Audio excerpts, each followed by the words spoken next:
is plot armor, if you ask me. Funny that you mentioned that, Duffers. That's actually really funny that you say that. And like, that's also not a good look.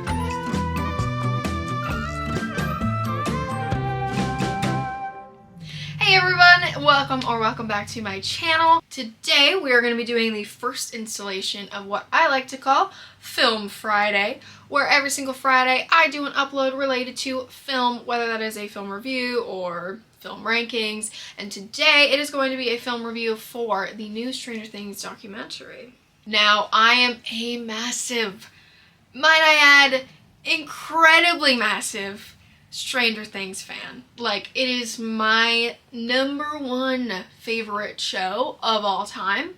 I didn't actually become a fan of the show until season 2 released, because one of my friends had recommended it to me around the time that the second season released, and thank goodness that they did, because it completely changed my life. I love this show so much. However, I do have some good thoughts and I do have some bad thoughts. I have a whole notebook right here of notes, so I say we just get right into it.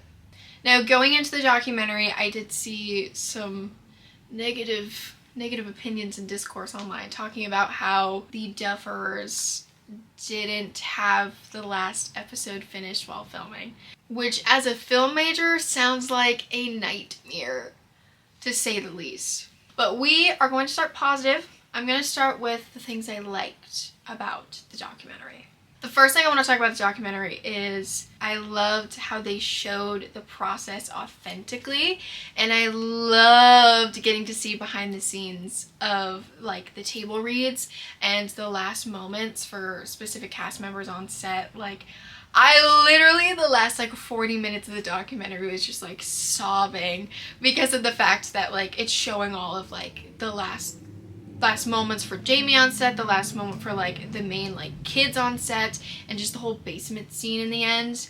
Like, oh my gosh, it was so emotional. My favorite part of the documentary is you getting to see a glimpse and behind the scenes. I loved getting to see all of the departments and seeing their process as well, because it's obviously just as important as the directing and the acting as it is everything else. And like all the sculpting for all of like the big set pieces was so dope. And then another interesting thing was getting to see the reality, because on a film set there's a lot of like, I don't know if this is gonna work. And I loved that scene where there was the crew members who were doing a lot of like the construction and a lot of set design and all that stuff. We're having a conversation about how they just got the verbal pitch for the finale and how they're like, yeah, I don't know how we're gonna be able to do this. I don't know how this is gonna work. Also, it did kind of suck because no crew member should have to literally just be like,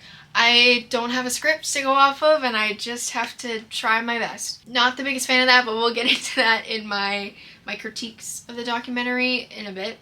But yeah, I loved getting to see all the behind the scenes. I think that was the magic of this documentary. Alrighty, now we are going to go into the things I didn't love so much. I wrote down a lot of like quotes that like specifically the Duffers would say that I was like, what are we talking about? What do you mean? One of the first things that's said in the very beginning is them saying like, oh yeah, people like love these shows and then like the ending falters and then it just like discards the rest of the show. Funny that you mentioned that, Duffers. That's actually really funny that you say that. Because the finale, I wouldn't consider it. I think the last 40 minutes of the finale is great, like where we get to see them all growing up, getting to see them all move on with their lives, getting to have that like closure, and just that end scene, the basement scene, is just, oh my gosh, emotional. But at the same time, when you look at it, it is a little bit more fan service-y. So like them saying that in the documentary, I think is interesting for sure. There's a lot of people, including myself, that don't think the finale is what it could have been. So I thought that was an interesting thing that they said. One thing that's kind of like right in the middle is another thing that the Duffers were saying in the documentary is that like, us as audience members, like, we are mostly caring about the characters, and we're mostly caring about their arcs and kind of all that stuff, than we are the, like, big grandiose things. And yes, I agree with him a little bit, or agree with them a little bit, but also the reason that past seasons were so good is because you have some of the, like, season 4, oh my gosh, the terror that you feel when you're watching it is just crazy. Like, the cold close of, like, season 4 is just amazing, because you're left being like, oh my gosh, how are they gonna survive this? Like, this is crazy. Whereas, like, season 5, I rarely felt that. I think The Sorcerer was the one episode where I was, like, really like, oh my gosh, like, freaking out and feeling the real stakes and the real tension. And then volume 2 and the finale, I just didn't really feel like there was that many stakes. I don't know, I just didn't feel as scared as I had in past seasons. And I think the issue is that they built season 4 to be very high stakes and very, like, crazy and very, like horror-esque, and then they flip it on its head in season 5 and say, actually no, we're gonna have it be more close to a sitcom with some scary moments, and we're gonna be more character focused than we are gonna be of these big bads. And, like, yes, they had the big shadow monster, and yes, they had this, but, like, still, and I get it, it's the last season, they want to focus on the characters, that's fine. But because not including some of the tension and stakes, like, it also made some scenes feel out of character because they were so trying to focus on building those character relationships, if that makes sense. Kind of bouncing off of that, another one of the things they said, or they have to maintain a sense of fun, otherwise it becomes depressing. Right.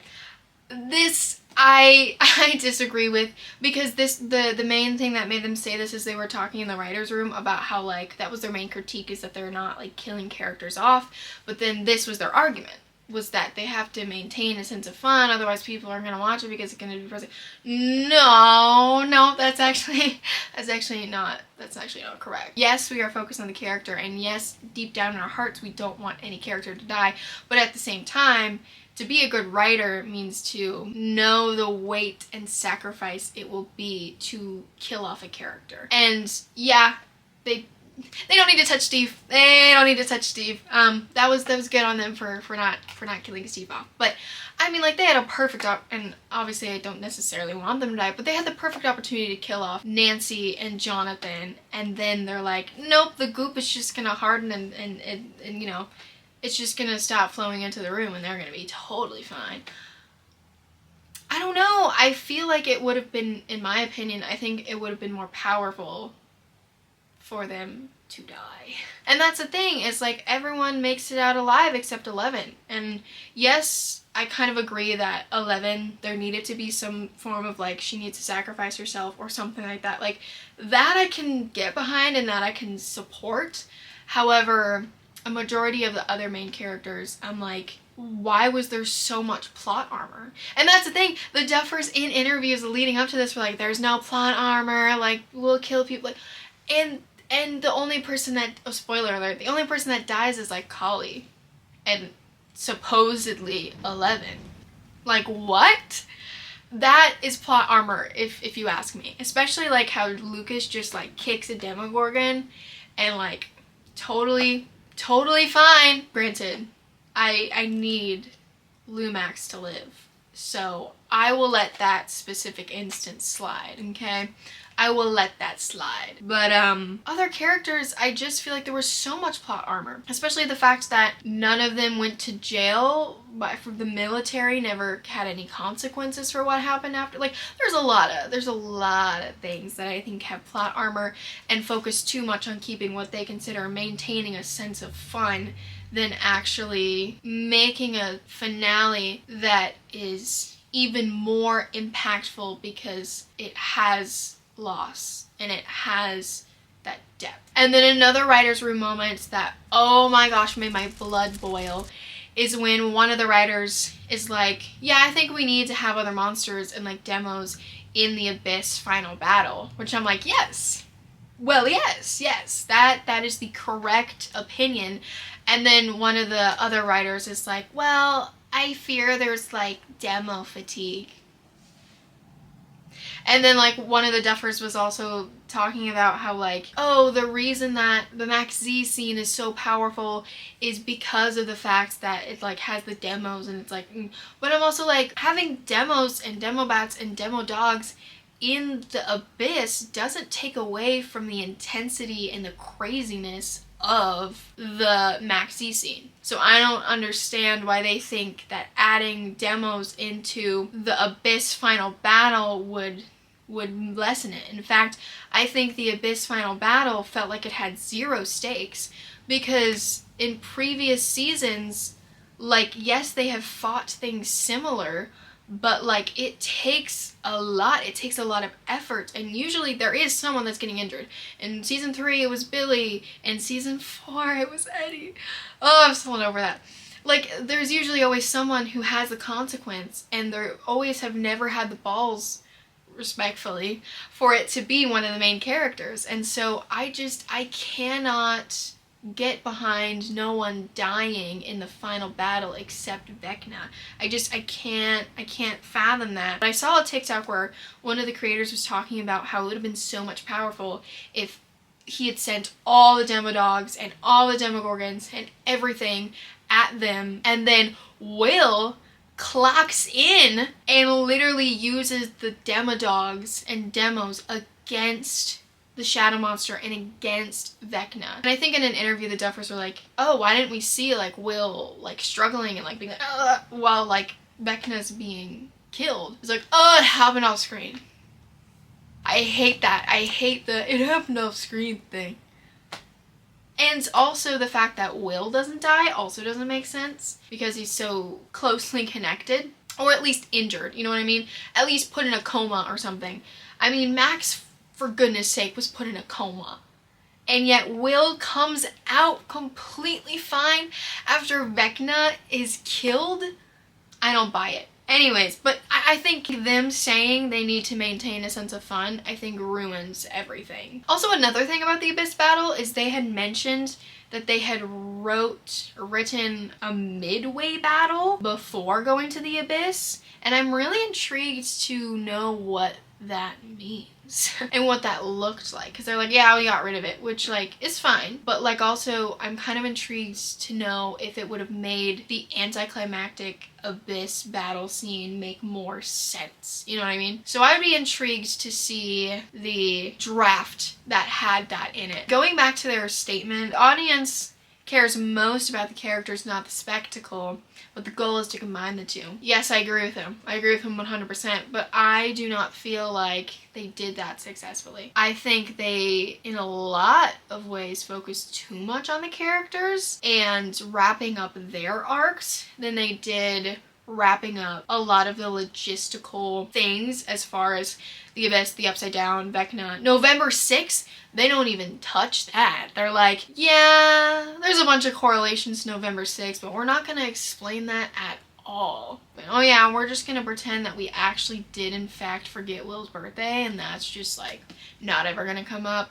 I don't believe that either. I think that's a little silly, but whatever. Also, it was kind of interesting to see the cast's reaction to a lot of this stuff. Like, in the Max Z scene, you see a lot of clips of, like, Finn and Noah being at Video Village and, like, kind of pointing out things and being like, oh, yeah, there's a lot of dead space here. And I was like, ooh, that's, like, I get that, like, the Duffers are, like, purposely, like, we want this to be a collaborative thing, and I think that's good. I think that's really, really good. However, it is a little interesting that those two main actors are essentially kind of helping block and helping do that kind of stuff. And also, when they had another like table read or whatever, and there's that scene where the Duffers are like showing the cast the diagram of like Hawkins, the Upside Down, and the Abyss, and explaining all that, and you can tell all the cast members are like very confused.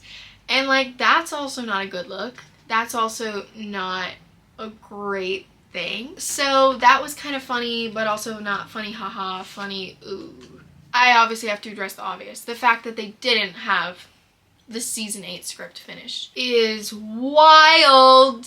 That's insane. It sounds like a nightmare. I feel all the crew members that were like, okay, here we go, I guess. Like, ooh, that's not great. It's a little unprofessional and not great to not have the script finished, because then that puts more of a burden on all the other cast or all the crew members. A film set is a machine. Like, if one gear is missing, the whole rest of production is like, it's hard to continue. It's hard to like keep it flowing. It really sucks that the crew had to deal with that, and I feel really bad for them of like having to just work under the conditions of, we don't have a script, we don't exactly know what's happening, we just know what they envision and what they're telling us, and we just have to go off of that. That's another main thing watching the documentary. I'm like, oh, I don't love that, but also I can empathize on both sides, so ugh. Now, all negative things aside, it is such a special project and it is such an amazing show, and being able to see all the behind the scenes was awesome. Like, I loved how they included behind the scenes footage from like previous seasons, especially season 1, because that was so amazing to see. And just seeing all the cast getting to just experience those last moments and having those emotional moments of like, oh, this is over. It's just so emotional and so beautiful, and like literally it had me sobbing. Like, it literally had me so emotional with them, because as I said, like, I'm the same age as like the main kids, and like I also grew up with this, so it was very special to watch and get to see that process and get to see the final moments of the show conclude. At the end of the day, as much as the season finale disappoints me in some ways, I do think that the magic of the cast and the magic of the crew and the magic of what the show has always been and always has tried to be, I think kind of outweighs that. I mean, I still am not the biggest fan of some of the writing decisions for season 5, and I don't know if that opinion will change, unfortunately, but I think watching this documentary just reminded me, like, that it's still so special, you know? That it's still just an amazing cast, an amazing crew, and it's just great to see them having fun and getting to conclude this chapter of their life that has been 10 years of their life, which is so crazy. But yeah, it was so fun to get to watch that. I will literally take any opportunity to talk about Stranger Things because of how much I love it. I definitely will be watching Stranger Things Tales from 85 once it comes out, so definitely be looking out for when that comes out. I will be reviewing that. Anyways, this was so fun getting to review the One Last Adventure Stranger Things documentary. If you would like to see my full review on Letterboxd, my Letterboxd and my Musicboard and all the things will always be linked in the description if you want to check that out. Otherwise, I'll see you in the next one, because that's all, folks.